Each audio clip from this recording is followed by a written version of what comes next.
question, raise your hand and we will get a mic. Start with Jim. Coach, do you see Jabari Small as somebody that could give you 20, 25 carries in a game? I really do. You know, one thing about Jabari that he's done a great job, he's added armor to his body. So, you know, you look at the last game of the season, I think he weighed out at about 199. This year, he's been weighing in consistently between 212 and 215. And like that, it's just going to help him down the road. As we get into games down the stretch, like being able to finish games is what we've been talking about. So the increase in carries should really help him a ton. You know, the added weight should help him a ton to try to increase his carries. And that's one of the things we've been really focusing on with him in the offseason and obviously in fall camp is just trying to make sure that you understand how to finish the practice. Adam, then Austin. When you're deciding who plays on Saturdays, where in the list is pass protection a determining factor? How much is that considered? Well, it's a big part of it. You know, when we look at the entire big picture of it, obviously some weeks will have better matchups or different matchups, I should say, than other weeks. But the biggest part of, you got to be a complete back in this offense. You know, you got to be able to run the ball. Obviously, when you get a chance, you got to be able to play without the ball, and that includes pass protection. So that goes into it, you know, without saying, just being able to do all facets of the game. You know, we want guys that are all-purpose backs, that we don't have to take off the field on third down for whatever the reason, whether we have to throw the ball or the ball in hand or whether we have to protect. But we want to make sure we develop in the complete back. You know, during practice or, you know, even in the film room, one thing we're always talking about, one thing we're always looking at is how those guys go about taking care of business from a pass pro perspective and all the other little things that they have to do. Coach, you talk about Jabari putting on that weight. In what ways have you seen in his limited work and scrimmages and stuff, his game maybe get better, improve, change, and then kind of where's Jalen Wright with, you know, as far as health, being back full go for the rest of the way? Well, I see the added strength is the arm tackles. You know, last year, you know, you talk about the shoestring tackles. You talk about from a defensive lineman maybe getting a pad on a running back as he comes through the line of scrimmage. Those plays have been able to now be extended because Jabari has that added weight. You can see the different mentality. You know, one thing about weight and strength is it changed your mindset as well. So when you talk about down there in the red zone, short yardage, he just has a different mentality about how he's going to go ahead and get that first down and go pad. When we talk about pad +2, all those different things, the mindset has really changed for him with that added weight. Protection-wise, you can see him now sticking his face on people. You know, we're doing protection about 2 or 3 days out the week because Coach Hype, Coach Golish, myself, we all wanted to make an emphasis of that going into the season. And now you can see he's not scared of that contact. He wants to get his face in the fan. He wants to, you know, get in that contact. When you talk about Jalen Wright, you know, progressing every day. You know, like every day he gets a little bit better from a standpoint of he's able to do more. Today he was able to do a little bit more than he was a couple of days ago. So I feel confident in saying that he'll be ready by the time we enter the first game. But, you know, it's a process with him, and he's going through every day. He's getting a little bit more. Patrick? Coach, with Justin, how have you seen him build on what he did in the spring? What have you liked about what you've seen from him in camp, and where can he still get better? Well, the third block for him was probably his best set of practices since he's been here. I mean, from the standpoint of him running with more confidence, we saw flashes of the Justin that we saw in high school. We saw him have an explosive play in the scrimmage the other day. We saw him being able to catch the ball out the backfield a little bit today at practice, doing some things like that. I think where he has to get better, it's where all young guys usually have to get better at, and that's pass pro, more so than technique. I think we've done a good job of him understanding at the minimum where his eyes belong. You know, he was here in the spring, so he had an opportunity to go through some of that spring, summer camp as well, and now we're into fall camp. I don't have an issue with him knowing who to block. Now it's just about the mannerism, about how to actually get there. I think that's the biggest thing for him right now, to continue to work his technique. When we talk about hands inside, squeezing the elbows tight, keeping our butts to the quarterback, all those little things that they probably don't talk to you as much in high school because he was mainly the primary runner, is things he has to learn how to do playing without the ball. It's going to be really important for him.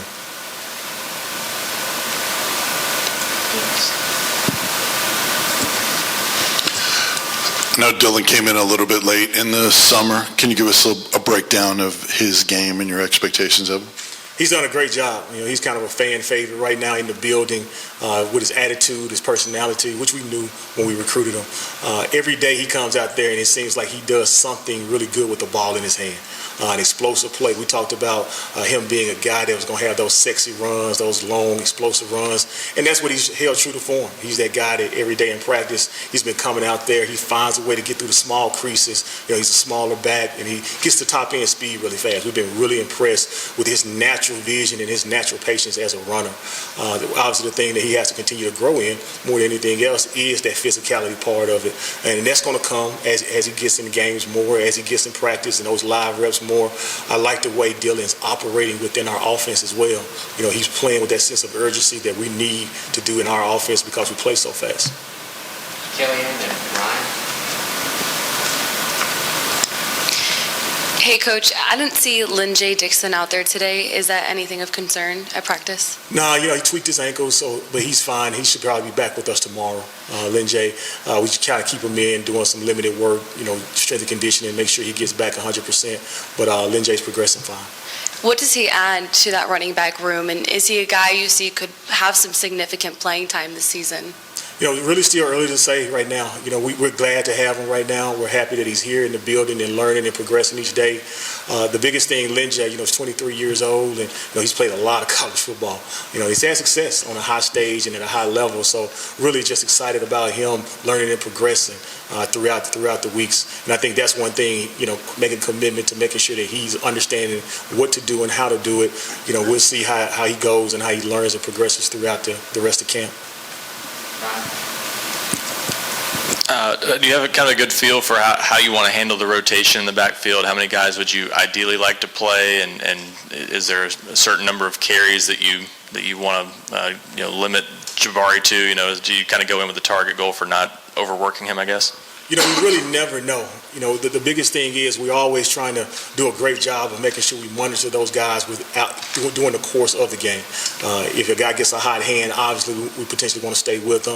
If a guy is going into a lull, we want to make sure we get in the rotation. So I never really go into the game saying, hey, this guy's going to play 15, 20 snaps or whatever it may be. It's more about how they progress throughout the course of the game. Now, we do enter the game saying, hey, this guy's going to, basically be the 1, 2, 3, 4. However, the depth chart hits that week, depending on how they practice, obviously, but you never really know until you really get into the flow of the game.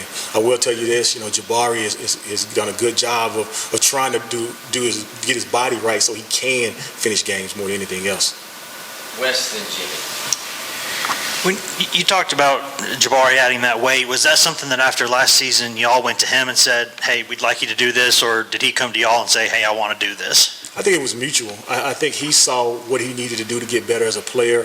Obviously, our strength and conditioning staff and our nutritionists saw some things that he can improve in with his eating habits and his weight room habits. So I think it was a mutual feeling. I mean, Jabari knew that he should have been a 1,000-yard back at the end of the year last year. If he would have been able to play in all those games and do what he's supposed to do, there's no reason that he couldn't be one of the elite players in the SEC. But he knew he was going to have to get better. One of the things that you talk to the guys about at the end of the spring or at the end of the season is, what do I need to do in the offseason to get better? And that was the primary thing for him. The second probably was making sure from a protection standpoint he got in the film room and understood what we were trying to do in each protection. Coach, do you feel like you need to identify a third down back? I don't think so. I think all those guys have a really unique skill set. I think all of them are getting better from a pass protection standpoint, and we try to do a great job of recruiting guys that can be all-purpose backs, not just guys that are big, strong guys on third and short, but also guys that can catch the ball out the backfield as well. So I really would like to develop the entire back and complete back. I don't want to just, pinpoint a guy or pigeonhole a guy that he's just a third down back or he's just a goal line back. They all need to have the mindset that we can do it all. You mentioned catching out of the backfield. Do you feel comfortable with all of your backs' ability to catch out of the backfield? I think some are better than others right now. Obviously we got some room. Everybody has a different skill set, and everybody can have some improvement in some different areas. So right now, that's what we're developing. We're out to practice, before practice, on the jugs machines, trying to make sure everybody gets a certain amount of catches each and every day. Eric? There's no Laneith Whitehead, and you kind of mentioned that you want all your backs to be, all-around backs, third down backs. Is there a preference in terms of, a running back in short yardage situations, or is it just kind of whoever's in that ball game at that time? You know, with the way we play and the tempo that we play at, sometimes, you know, you would love to get a guy in there that, you know, has a little bit more power, maybe a little bit more a stouter back that can push the power forward. Sometimes with the way we play, that's not going to always be the case. But the difference is that sometimes the defense isn't quite aligned, right? So now you're talking about you don't have to have that big physical back that traditionally offenses have had in the past. The biggest thing we look for is just the tempo through the mesh. You know, how fast and how violent a guy is going to hit it. Jabari last year, like I said, he was on 199, 200 pounds, but he probably was our most physical back through the mesh. That means, you know, there were several occasions last year where he pushed the power forward, where he was able to keep his feet driving on contact and still get that yard or two that we needed. So just because he was a smaller back, he played big. And that's really the biggest thing more than anything, even if you are a smaller back. Patrick Vince. You might have alluded to it there a little bit, but how much do you guys look at yards after contact in terms of evaluating your guys? A ton. You know, you hear me use the phrase, and your Coach Goldis and Coach Hyper use the phrase pad plus 2. That means yards after contact, minimum at least 2 yards we want to always be able to get. That's one thing with the weight that Jabari and the strength that Jabari has put on. That's what has allowed him to be a much better version back of himself from last year. You know, he's doing some things, and not all in all of them too. You know, we saw from Jalen Wright in the spring. One thing we made an emphasis on is him running behind his pass, being more physical, having the ability to reduce. That means having the ability to get your pass down, play behind your pass, and then still go forward even after contact. So it's something that we're always looking at. You know, in the room, we're always charting, me, graduate assistants, our quality control people, are always charting exactly how many yards these guys are gaining after contact. Finish in the back. You always talk about how you're trying to get these young guys up to speed, but with only 5 weeks of preparation before games in these fall camps, what do you focus on specifically to make sure they get up to speed? I think the ball mechanic piece for us is truly important. How fast the guy can get his eyes back to the sideline, how fast he can process the information. It's not just about being a smart football player. It's about being able to process information fast as well. Because when those signals come in from the sideline, you got to be able to get your cleats in the ground.